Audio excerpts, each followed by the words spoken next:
따라란 따단 계면활성제 굉장히 만만치 않은 친구예요. 문제에 빠지면 좀 섭섭한 친구. 그렇죠? 누구? 계면활성제. 자, 지금 소개해드린 게 이제 화장품 원료 중에 계면활성제인데 여러분 이름에서 딱 느낌 오지 않나요? 저 친구가 무슨 역할을 하는지. 경계의 면에서 뭔가 막 활동적으로 움직이는 친구예요. 맞아요. 자, 보면 서로 다른 물질, 두 물질, 기체가 됐든 액체가 됐든 고체가 됐든 그 사이에서 경계면이 잘 섞이도록 도와주는 역할을 한대요. 그래서 계면활성제라고 해요. 근데 그 계면활성제의 분자를 하나 딱 끌고 와서 자세히 살펴보니 이렇게 생겼다고 하네요. 여기 보시면 앞머리가 이렇게 동그랗게 생겼어요. 그리고 이렇게 막대기가 길게 생겼네요. 자, 그리고 이것의 특성이 있어요. 동그랗게 생긴 이거 여러분 머리라고 하잖아요. 그럼 얘는 물을 좋아해요. 그래서 친수성. 그 다음에 기다랗게 생긴 이 꼬리 부분을 기름을 좋아하는 친유성이라고 해서. 자, 이게 사용되는 거예요. 여러분 예를 들어서 하나 설명할게요. 이게 무슨 역할을 하냐면 예를 들어 여러분 옷에 기름때 먼지가 있어요. 기름때 먼지가. 그러면 여기에 여러분이 기름때 먼지가 있는 옷을 빨 때, 세탁을 할 때 여러분들 세제 넣잖아요. 세제를 넣으면은 세제에도 계면활성제가 들어가 있어요. 그러면 계면활성제가 들어가 있는 세제를 이 기름때 묻은 옷에다가 같이 넣고 세탁기를 돌리잖아요. 그러면 이 기름때는 성분이 수성이에요, 유성이에요? 유성이잖아요. 그러면 기름 성분이기 때문에 이 계면활성제의 분자 중에서 여러분 기름을 좋아하는 이 꼬리 부분이 여기에 붙어요. 그래서 이렇게 다 포위를 하죠. 둘러싸요. 그리고 바깥쪽은 물을 좋아하는 이 머리통이 밖으로 향해 있죠. 이해되셨어요? 이 가운데는 뭐예요? 얘는요, 기름때예요, 기름때. 자, 그리고 나서 얘를 갖다가 세탁기는 어떻게 해요? 막 물을 조금 공급해주고 막 펌핑을 하죠. 막 돌려요. 그죠? 사정없이. 그러면 얘는 돌리면 돌릴수록 어때요? 막 더 섞이죠.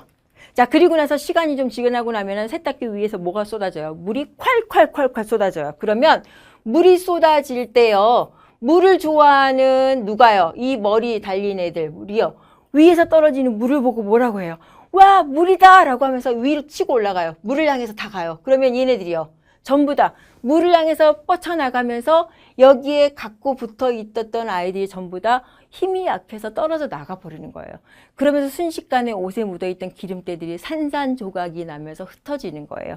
그래서 옷에 묻어있던 기름때들이 다 떨어져 나가는 원리를 이용하는 거예요. 이해되셨어요? 자, 그러니 세탁 하실 때 사용하시는 세제에 계면활성제가 필요해요? 필요하지 않아요? 필요해요. 계면활성제가 그러면 그럴 때만 사용하나요? 예를 들어서 그런 식의 계면활성제가 이런 원리로 작용을 한다는 거예요.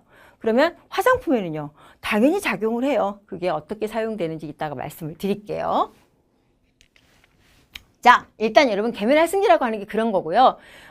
제가 더 진행을 해드리기 전에 계면활성제는 여러분 되게 하는 일이 많아요. 기능이. 오늘 소개해드리는 화장품학에는 3가지 제가 기술만 이따가 말씀을 드릴 건데요. 그 3가지 기술 말고도요. 사실은 한 7, 8가지 정도 돼요. 역할을. 근데 이제 7, 8가지를 다 오늘은 말씀을 안 드리고 3가지만 말씀을 드릴 거예요. 그래서 계면활성제라는 거는 사실 굉장히 많은 가면을 쓰고 있어요. 그래서 어떤 때는 이렇게 짠, 어떤 때는 이런 모습으로 짠, 어떨 때는 이렇게 짠 딱 하는데 오늘은 3가지 모습만 해서 보여드릴 거예요. 그래서 아까 제가 그림을 막 그려서 보여드릴 때는 세정제라고 하는 세탁할 때 모습을 갖다가 짠 하고 보여드린 거예요. 그래서 오늘 수업할 때는 그 세정제 역할의 모습은 보여드리지 않을 거예요. 설명을 여러분들이 이해를 돕기 위해서 계면활성제가 그런 역할을 또 한다라고 해서 제가 말씀을 드린 거예요. 자, 계면활성제 일단 종류를 한번 살펴볼게요.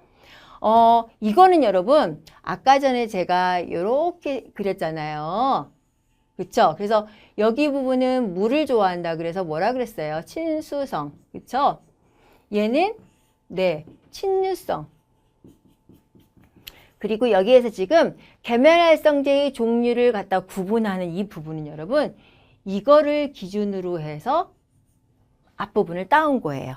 자, 그래서 이 머리 동그란 부분이 플러스로 돼 있으면 여기가 양이온성이라고 돼 있고요. 이 동그란 부분을 마이너스라고 하면 음이온성. 이해되셨어요? 그 다음에 양쪽으로 나누어져 있으면 양쪽성, 아무것도 띄지 않으면 비이온성이라고 하면 돼요. 이해되셨어요? 자, 양이온성이라고 하는 거에 사용되는 계면활성제 살펴볼까요? 살균 소독 작용이 크며 정전기 발생을 억제하는 거라서 우리 일상생활에 사용하는 제품에는 뭐가 있냐면 여러분, 헤어린스와 트리트먼트제로 많이 사용이 돼요. 요거는 좀 알고 계세요. 자, 그럴 때 계면활성제가 뭐라고요? 양이온성으로 활용이 된다고요. 자, 음이온성으로 활용되는 계면활성제는요, 거품이 많이 나는 것들이에요. 그래서 세정작용과 기포 형성 작용이 우수해요. 그래서 비누, 샴푸, 클렌징 폼, 치약 같은 거 거품 많이 나죠? 음이온성이 활용되는 거예요. 자, 그리고 양쪽성은요, 세정작용이 우수하면 피부 자국이 적대요. 그래서 제품의 대상이 되는 건요, 저자극 샴푸나 베이비 샴푸에 많이 활용이 된다는 겁니다. 자, 그리고 아예 이온을 띠지 않아요. 비이온성 활용 계면활성제는요, 피부 자국이 적고요. 자, 그래서 사용할 수 있는 게 있어요, 여러분. 뭐예요? 계속 오랫동안 바르고 다녀도 자극이 없는 거. 어떤 거 있어요? 화장품이죠. 그래서 화장수와 향수의 가용화제에 사용이 되고요. 그 다음에 크림의 유화제, 클렌징 크림의 세정제에 사용이 된다는 거. 그래서 각각의 여러분 계면활성제가 양이온일 때 어떤 제품들, 음이온일 때 어떤 제품들, 양쪽성일 때는 어떤 제품들, 비이온성일 때는 어떤 제품까지도 연결하셔서 꼭 외우시라는 거. 요거 잘 문제 출제된다는 거 확인하십니다.